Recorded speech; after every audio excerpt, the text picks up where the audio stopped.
Okay तो students अब आगे हम बढ़ेंगे। नेक्स्ट जो हमारा रूल था बाइनोमियल नोमेनक्लेचर का, वो रूल की अगर आप बात करें, that is I think rule number 7। I think rule number 7 थी, यस। रूल नंबर 7 क्या कहता है, देखिए। रूल नंबर 7 कहता है कि कोई भी लिविंग ऑर्गेनिज्म को जब आप नाम दोगे बाइनोमियल नेम या बाइनोमियल नोमेनक्लेचर के अकॉर्डिंग जब आप नाम दोगे, ऑल द नेम जो है वो मस्ट बी डिराइव्ड फ्रॉम कहाँ से? लैटिन जो वर्ड है वहां से डिराइव होना चाहिए। मान लीजिए आपने कोई इंग्लिश वाला कोई या उर्दू या हिंदी वाला कोई नाम दिया, लेकिन बाद में उस नाम को बहुत ज़रूरी है आपको लैटिन फॉर्म में चेंज करना, लैटिनाइज करना जो है वो बहुत ज़्यादा इंपॉर्टेंट बन जाता है। ये 7वां रूल हो गया। फॉर एग्जाम्पल देखो, हम क्या कहते हैं, ह्यूमन का जो बाइनोमियल नेम है वो यानी मैन का जो बाइनोमियल नेम है वो क्या है? इंसान का बाइनोमियल नेम है, हमें पता है, होमो सैपियंस कहते हैं। तो याद रखना, ये जो होमो है ना, होमो एक्चुअल में एक लैटिन वर्ड है, और लैटिन में होमो का मतलब होता है मैन। क्या होता है? मैन। याद रखना ये, ठीक है। इसका मतलब कोई भी नाम किसी भी लैंग्वेज में आप दोगे, अल्टीमेटली उसको लैटिन फॉर्म में कन्वर्ट या लैटिन फॉर्म में आपको चेंज करना पड़ेगा। ये रूल बताता है, ठीक है। Okay, sorry. Okay, rule number next जो है, या रूल नंबर 8 की अगर आप बात करें, रूल नंबर 8 हमें बताता है, रूल नंबर 8 बताता है कि प्लांट के केस में, याद रखना, इन case of plants, in case of plants, plants के केस में, यानी अगर आप किसी प्लांट को नाम दे रहे हो तो हर वक्त याद रखना है जीनस और स्पीशीज वाला जो वर्ड है वो कभी भी सेम नहीं होता। जीनस एंड स्पीशीज का जो नेम होता है वो नेम जो है are not same in case of plants. Plant के केस में जीनस और स्पीशीज का जो नाम होगा, जो वर्ड होता है, वो डिफरेंट वर्ड्स होते हैं, डिफरेंट नाम होते हैं, याद रखना। लेकिन कभी कभार आप एनिमल के केस में देख सकते हैं जीनस और स्पीशीज जो है, इन case of animals, in case of animals यानी एनिमल्स के केस में, इन केस ऑफ एनिमल्स यानी एनिमल्स के केस में जीनस एंड स्पीशीज का जो नेम होगा वो याद रखना सेम हो सकता है। नेम जो है वो क्या हो सकता है? सेम जो है वो हो सकता है, याद रखना, ठीक है। यानी प्लांट के केस में कभी भी जीनस और स्पीशीज का नाम सेम नहीं होगा, लेकिन इन केस ऑफ एनिमल्स जीनस और स्पीशीज सेम भी हो सकते हैं। कुछ ऐसे केसेस आपको मिलेंगे, जैसे कि फॉर एग्जांपल हमारे पास जो मंकी का एक टाइप होता है जिसको हम गोरिल्ला कहते हैं ना, उसका जो यानी बाइनोमियल नेम है, यानी साइंटिफिक नेम है या जूलॉजिकल नेम जिसे हम कहेंगे, वो भी आपका क्या है? गोरिल्ला। ये जीनस हो गया गोरिल्ला, उसका बाइनोमियल नेम क्या है? Gorilla gorilla. ये हो गया जीनस और ये हो गया स्पीशीज। तो यहां पे जीनस और स्पीशीज वाला जो वर्ड है दोनों सेम है ना। तो यहां पे क्या है, जीनस और स्पीशीज का जो नेम होगा, जीनस और स्पीशीज का नेम जो है वो एनिमल के केस में दोनों क्या है? सेम है। लेकिन इन केस ऑफ प्लांट्स कभी भी जीनस और स्पीशीज का नाम जो है, जो वर्ड होगा, वो सेम नहीं होता है। ये नेक्स्ट रूल कहता है हमें, ठीक है। ओके, रूल नंबर 8 हमने ख़त्म किया। रूल नंबर 9 हमें कहता है, याद रखना, शाबाश, ये सारे रूल जो है आपको दिमाग में बिठा कर रखना पड़ेगा। रूल नंबर 9 हमें बताता है कि जब भी कोई भी डिस्कवरर किसी भी ऑर्गेनिज्म को, प्लांट को, एनिमल को, ठीक है, हम प्लांट की बात करेंगे खासकर बॉटनी के अंदर, तो प्लांट जब भी कोई डिस्कवरर या कोई भी बंदा, कोई भी शख्स जो है कोई किसी प्लांट को डिस्कवर करता है, उसको बाइनोमियल नेम जो देते हैं, जीनस और स्पीशीज जो नाम देंगे, लास्ट में वो अपना नाम जो है वो स्पीशीज के बाद अपना नाम एब्रीविएटेड फॉर्म में अपना नाम रख सकते हैं। फॉर एग्जांपल देखो, यानी डिस्कवरर का जो नेम होगा, डिस्कवरर का जो नेम होगा वो लास्ट में, यानी लास्ट में का मतलब हो गया स्पीशीज के बाद शॉर्ट फॉर्म में यानी एब्रीविएटेड फॉर्म में अपना नाम लिख सकते हैं। फॉर एग्जांपल देखो, हमारे पास मैंगो का बाइनोमियल नेम क्या है? मैंजीफेरा, मैंजीफेरा ये हो गया जीनस, इंडिका ये हो गया स्पीशीज, और लास्ट में क्योंकि मैंजीफेरा का ये वाला जो आम यानी मैंगो का ये वाला जो स्पीशीज है, इसको सबसे पहले नाम किसने दिया था? लिनियस ने दिया था। इसलिए इंडिका के बाद, स्पीशीज के बाद लिनियस का नाम कभी कभार आप देखते हैं LINN डॉट, शॉर्ट फॉर्म में लिन करके ऐसे, या तो LINN करके होगा या सीधा L, सिर्फ L ही होगा, L डॉट करके। लिनियस ने, क्योंकि लास्ट में हमने कहा कि जो डिस्कवरर होता है उसका नाम जो है आप जो जिसने भी डिस्कवर किया वो अपना नाम स्पीशीज के बाद शॉर्ट फॉर्म में या एब्रीविएटेड फॉर्म में रख सकता है। इसको हम कहते हैं साइटेशन। क्या कहते हैं? साइटेशन, यानी ऑथर या डिस्कवरर का नाम स्पीशीज के बाद रखने को हम कहते हैं साइटेशन। क्या कहते हैं बेटा? याद रखना, it is called as citation. Citation means to append the name of the discoverer after the species in abbreviated form at last. Last पे एब्रीविएटेड फॉर्म में नाम रखने को हम कहते हैं साइटेशन। याद रखना ये, ठीक है? ओके, नेक्स्ट जो क्या यानी क्या कहते हैं, रूल बताता है, अगर आप किसी भी यानी बाइनोमियल नेम को हाथ से लिख रहे हैं, हैंड रिटन अगर आप कर रहे हैं, हाथ से अगर किसी पेपर पे लिख रहे हैं, तो आपको क्या करना पड़ेगा? जीनस एंड स्पीशीज को सेपरेटली अंडरलाइन करना पड़ेगा। सेपरेटली क्या करना पड़ेगा? अंडरलाइन। यानी अगर आप किसी पेपर पे किसी भी ऑर्गेनिज्म का बाइनोमियल या साइंटिफिक नेम या बॉटनिकल नेम या जूलॉजिकल नेम जब भी आप लिखोगे, तो लिखने के बाद हर वक्त आपको क्या करना है? जीनस और स्पीशीज के नाम को अलग अलग से सेपरेट करना है, सेपरेट करके अंडरलाइन करना है। फॉर एग्जांपल होमो, ये हो गया आपका जीनस, और ये हो गया आपका स्पीशीज सेपियंस। तो आप जब ये लिख रहे हो ना, आप किसी भी पेपर पे या किसी भी जगह पे आप हाथ से लिख रहे हो, जब आप लिखोगे, लिखते समय हैंड रिटन वाला जो काम करोगे, उस समय आप क्या करोगे?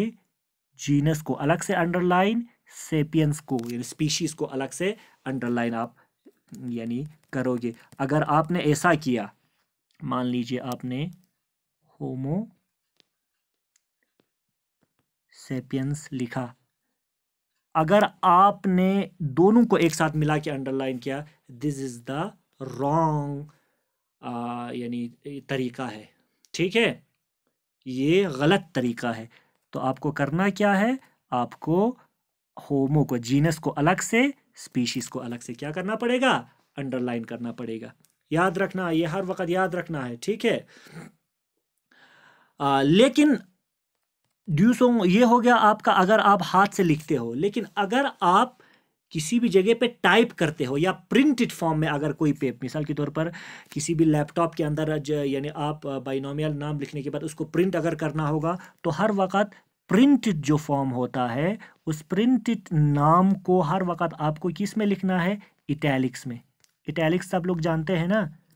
अब जब आप MS वर्ड जब आप इस्तेमाल करते हैं, तो वहाँ पे एक यानी इस तरीके से बार होता है, यानी बोल्ड करके, फिर यू अंडरलाइन करके, फिर इसके बाद इस तरीके का टेढ़ा एक आई होता है, इसको हम कहते हैं इटैलिक्स। तो जब आप वर्ड को सेलेक्ट करने के बाद जब आप इटैलिक्स पे क्लिक करते हो, यहाँ जो आपका आपने जो वर्ड लिखा होता है वो थोड़ा सा क्या होता है, टेढ़ा हो जाता है ना, कुछ इस तरीके का टेढ़ा हो जाता है ना, ठीक है। तो इसको हम कहते हैं इटैलिक। इसका मतलब हाथ से लिखते समय अलग अलग से सेपरेटली अंडरलाइन करोगे जीनस और स्पीशीज को।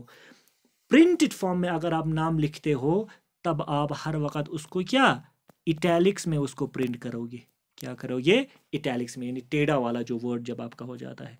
ये नेक्स्ट रूल हो गया। रूल नंबर 11 क्या बताता है, देखो बेटा, रूल नंबर 11 बताता है कि मिसाल के तौर पर एक ऑर्गेनिज्म को दो अलग अलग बंदों ने अलग अलग नाम दिया।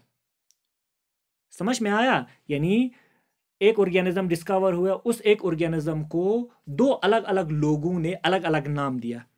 उस समय क्या करोगे? तो याद रखना, अगर एक ऑर्गेनिज्म को डिफरेंट नेम देता है, डिफरेंट वर्कर, डिफरेंट पर्सन या डिफरेंट साइंटिस्ट या डिफरेंट वर्कर जो है वो अलग अलग नाम अगर देता है, तो सबसे पहले क्या करना है? तो याद रखना, सबसे पहले जिस बंदे ने दिया अर्लियर जो नेम होगा, ये सबसे पहले अर्लियर नेम जो होगा वो क्या होता है, वैलिड होता है। पहले जिस बंदे ने एक दिन पहले दिया, एक घंटा पहले दिया, एक साल पहले दिया, जिस बंदे ने पहले दिया वही वाला नाम जो है वो क्या होता है, वैलिड होता है। इसको हम कहते हैं लॉ ऑफ प्रायोरिटी। याद रखना, लॉ ऑफ प्रायोरिटी में क्या कहता है, अगर किसी दो अलग अलग शख्स ने या दो अलग अलग पर्सन ने एक ऑर्गेनिज्म का दो अलग अलग नाम दिया, जो सबसे पहले फर्स्ट जिसने वो नाम दिया था वही नाम आपका क्या होता है, वैलिड होता है, उसी नाम को रखा जाता है। This is called as law of priority. इसे क्या कहते हैं बेटा, law of priority. Rule number 12 क्या कहता है? रूल नंबर 12 कहता है कि स्पीशीज जो है वो डिफरेंट, यानी जो फेमस पर्सनैलिटीज होते हैं, स्पीशीज जो नेम होगा वो स्पीशीज का नाम फेमस पर्सनैलिटीज के नाम से भी रख सकते हैं। फेमस पर्सनैलिटीज जो होगा उनके नाम से भी यानी हम नाम रख लेते हैं, ठीक है। बहुत सारे आप ऐसे नाम देखो, जैसे कि एक फिश है जो कि बराक ओबामा, आप जानते हैं, जो अमेरिका का यानी पहले सदर हुआ करता था, बराक ओबामा, बराक जो ओबामा है वो काफ़ी नोबेल पीस लॉरिएट है, ठीक है। तो इस ओबामा के नाम से भी एक फ़िश का जो स्पीशीज़ है वो ओबामा के नाम से रखा है, ओबामाई करके एक ऐसा स्पीशीज़ है, ठीक है, जीनस डिफरेंट है।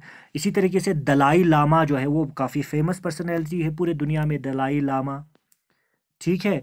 तो दलाई लामा के नाम से भी एक इंसेक्ट का जो स्पीशीज़ है वो दलाई लामा के नाम से रखा गया। तो इसका मतलब है जो मशहूर जो शख्सियत है उनके नाम से भी स्पीशीज़ के नाम रख सकते हैं, उसमें कोई भी प्रॉब्लम नहीं है, ठीक है। ओके, जैसे कि एक एल्गी का नाम है, एक कश्मीर यूनिवर्सिटी का एक फेमस एक प्रोफेसर था जो एल्गी पे काम करता था, उस फेमस यानी प्रोफेसर के नाम पे एक यानी स्पीशीज़ है शकीलियाना करके, उसका नाम था शकील, डॉक्टर शकील करके एक यानी प्रोफेसर था कश्मीर यूनिवर्सिटी में बॉटनी डिपार्टमेंट में, उसके नाम से वहाँ पे एक एल्गी जो है डिस्कवर किया गया, उसके नाम पे उस एल्गी के स्पीशीज़ का नाम रखा गया शकीलियाना करके, ठीक है। तो इस तरीके से स्पीशीज़ का नाम जो है वो फेमस पर्सनैलिटीज़ के नाम पे भी रख सकते हैं, ठीक है। आप लोगों में से अगर किसी ने ये कर दिया तो रख लेना अपना नाम, स्पीशीज़ जो है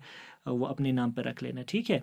ओके, ये हो गया नेक्स्ट जो हमारा यानी क्या कहते हैं रूल था। रूल नेक्स्ट की अगर बात करें तो याद रखना, जो साइंटिफिक नेम है प्लांट्स के लिए, याद रखना प्लांट्स के लिए जो साइंटिफिक नेम होगा या बाइनोमियल नेम होगा, जो 1-5, याद रखना ये डेट याद रखना है, 1-5 यानी 1 मई 1753 यानी 1753 से पहले, प्रायर प्रायर का मतलब हो गया पहले, यानी अगर किसी प्लांट का नाम 1 मई 1753 से, ये कौन सा डेट है पता है आपको? स्पीशीज प्लांटेरम जो एक बुक लिखा गया था, यानी क्या कहते हैं, प्लांट्स पे एक बुक लिखा गया था स्पीशीज प्लांटेरम करके, उस बुक का जो पब्लिशिंग जो है वो डेट है, ठीक है, स्पीशीज प्लांटेरम। यानी याद रखना है, अगर किसी प्लांट का नाम 1 मई 1753 से पहले दिया गया होगा, और अगर किसी एनिमल का नाम 1/8/1758 से पहले अगर दिया गया होगा, मैं फिर से बता रहा हूं, किसी प्लांट का नाम जो 1/5/1753 से पहले दिया गया होगा, और किसी एनिमल का नाम जो 1/8/1758 से पहले अगर वो नाम अगर दिया गया होगा, उस नाम को रिकॉग्नाइज नहीं किया जाता है, उस नाम को डिस्कार्ड किया जाता है, और वो उस नाम को डज नॉट रिकॉग्नाइज्ड, उसको रिकॉग्नाइज नहीं किया जाता है। याद रखना, समझ में आया? यानी प्लांट्स जो 1 मई 1753 से पहले जिसका नाम दिया गया होगा, या किसी एनिमल जिसका नाम 1 अगस्त 1758 से पहले अगर दिया गया होगा, उसको नहीं गिना जाएगा, उसको रद्द किया जाएगा। इसका मतलब 1753, 1/5/1753, 1/8/1758 प्लांट्स और एनिमल्स के लिए इन डेट्स के बाद जो नाम दिया होगा उनको रिकॉग्नाइज किया जाता है। तो students, these are some of the rules for binomial nomenclature. These are very very important. याद रखना इन रूल्स को, क्योंकि जब आप एग्ज़ाम में किसी भी, फॉर एग्जांपल किसी एग्जांपल में, यानी एग्ज़ाम में आप लोगों को कहा गया होगा किसी बाइनोमियल नेम को लिखो, तो इन रूल्स को फॉलो करके जब आप नाम लिखते हो तो आपको यानी उसका मार्क्स आपको मिल जाता है। लेकिन अगर आप नाम तो सही लिखा होगा, लेकिन उसमें से कुछ और रूल्स अगर आपने फॉलो नहीं किया होगा, तो आपको मार्क्स जो है वो नहीं मिलता है। याद रखना, ठीक है? तो यहाँ पे हमारा रूल्स ख़त्म होता है। Thank you and all the best students.